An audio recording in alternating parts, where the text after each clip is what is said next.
Hey, what's up guys? Alex here with a new video, and today we got a fun one. We're doing a comparison between the original Canon EOS R6 and the new EOS R6 Mark II.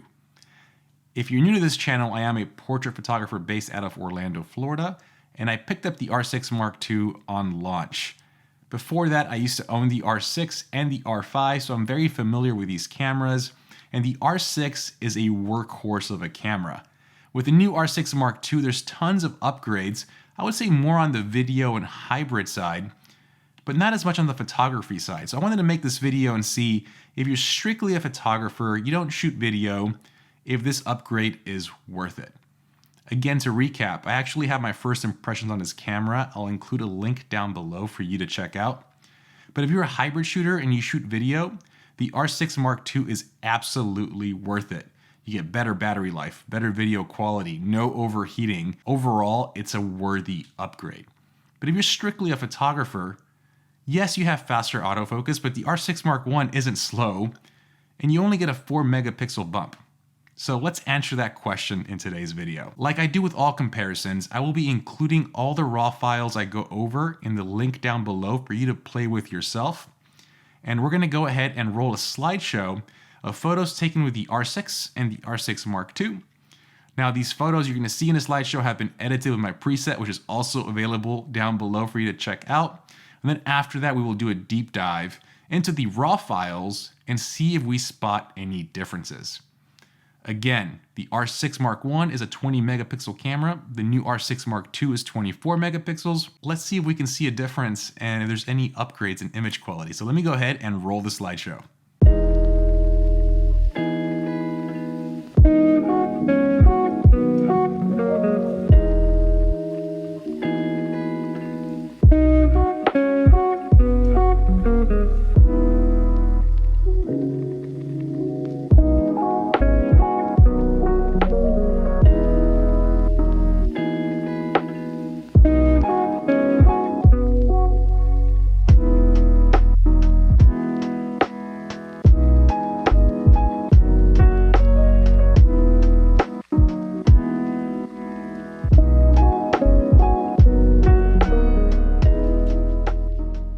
So what did you guys think?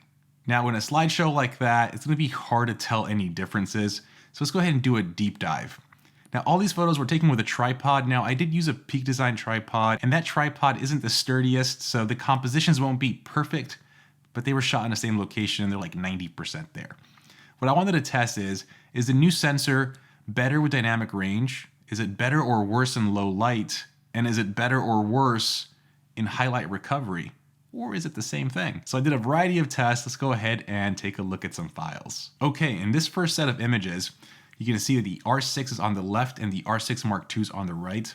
Exact same settings. They're both exposed properly and both files look the same. Let's go ahead and zoom in and see if we spot any differences. Zooming in at 100%, obviously the R6 Mark II is gonna look a little tighter because you have more megapixels. But from a quality perspective, a sharpness perspective, and colors, they both look identical. 4 megapixels isn't gonna make a world of a difference. The colors look the same, the quality looks the same. They actually look pretty identical in this set of photos. Let's go ahead and take a look at another set. Okay, on this set, I underexposed both photos by 2 stops. I'm gonna go ahead and bump up both raw files 2 full stops in Lightroom, and then we're gonna see if there's a difference in dynamic range. Both raw files here bumped up 2 stops in Lightroom. R6 Mark II's on the right, R6 Mark I's on the left. Zooming in, both files look incredible. Again, they were underexposed 2 full stops, and looking at the image for noise or any kind of sign that these were underexposed, you are not gonna see it. If we are nitpicking, they're both at the same white balance. You're gonna see there's a difference in how the camera renders green. Obviously different sensor, that's gonna happen. But as far as a noise pattern or difference here by underexposing, I am not seeing any difference, which means both these cameras do great with underexposure. I already knew that with the original R6. Actually, I did a previous test with the R6 Mark II where I underexposed it 3 stops, and the dynamic range was incredible. So looking at these 2 files at 2 stops, both look great. You should never have to go 3 stops, so I didn't want to do that test. But 2 stops, both look great. Let's move on to another set of images. Here we have another set of images. Now these are both edited. What I did is I pulled the highlights all the way back and I pushed the shadows all the way up. I wanted to test highlight recovery and dynamic range. I will provide these raw files, like I said, down below for you to play with, but on this one, we're looking at the edited file. R6 Mark I on the left, R6 Mark II on the right. And if you look at the highlight recovery, they both look pretty the same. If I zoom in here on the clouds, I don't really see a difference in the R6 Mark II to say that it has better highlight recovery. And even down below, I don't see a difference in the R6 Mark II to say it has better dynamic range. They're both picking up the exact same detail. And if I'm honest, at times when I was doing this comparison myself, I couldn't tell the cameras apart. That's why you'll see in the top that I actually renamed all the files to the appropriate camera because I was getting them confused all the time. These images look extremely similar. With that said, let's move on to another set and see if we can spot any difference between these two sensors. Here on this set, we have the R6 Mark II on the right, R6 on the left. Again, they look the same. Zooming in, both files look identical other than the fact that the R6 Mark II zooms in a little bit more. I'm actually pretty surprised. Usually when Canon upgrades their sensors or changes it, for some reason the color science always changes. From even the 5D Mark III to the 5D Mark IV was an adjustment. Even from the 5D Mark IV to the EOS R, which was the same sensor, the files edited differently. And again, so on, right? From the R to R5 and R6, there's always like tweaks to the white balance or to the way the sensor reads color. And the R6 Mark II and the R6 are extremely similar. I'm actually gonna say this, and I've never recommended picking up different camera bodies. So if you're a wedding photographer and you need to carry 2 bodies, I've never recommended carrying 2 different types of cameras because when you're editing the files, getting them to match is always a massive pain. And I would never recommend that. But for the first time ever, I actually think if you own an R6 and you pick up an R6 Mark II, you could use them side by side and edit the files the exact same way and not have to tweak anything because these sensors render color and read color almost identically. So there's that. Let's look at another set of images. So here's another set of images. You're gonna see that the R6 Mark II does look a little darker. I don't think it's anything to do with the camera or the sensor. For some weird reason, every time a new Canon camera comes out, the first version of Lightroom to support the camera never really gets the exposure right. It's this weird thing. When the R5 and R6 first came out, all the files looked a stop underexposed, and then Lightroom pushed out an update and it was fixed. Here, the settings are the same. The R6 Mark II constantly looks a hair darker. I don't think it's the camera or the sensor. I definitely think it's the Lightroom and the first version of it supporting the camera. So I don't want to make a big deal out of it, but that's why you see the R6 Mark II does look a little darker. Here, the files, again, look the same. With that said, I want to go to another test where I overexpose the photos and let's see how those look. Okay, on this set of photos, I overexposed them by 1 stop. Not flattering light either. Looking at the files, again, they're clearly overexposed. I'm going to go ahead and bump down the exposure and see how both cameras do, and we'll compare. Okay, here we have the R6 Mark II on the right, R6 Mark I on the left. Zooming in, both files were able to recover 1 stop of overexposure just fine. They both look fairly similar. The R6 Mark II actually looks a little bit brighter here, but no significant difference in image quality or highlight recovery. So I think it's safe to say from a highlight recovery perspective, both cameras are almost identical. From a dynamic range perspective, I think the R6 Mark II is a hair better. I feel comfortable underexposing that 3 stops.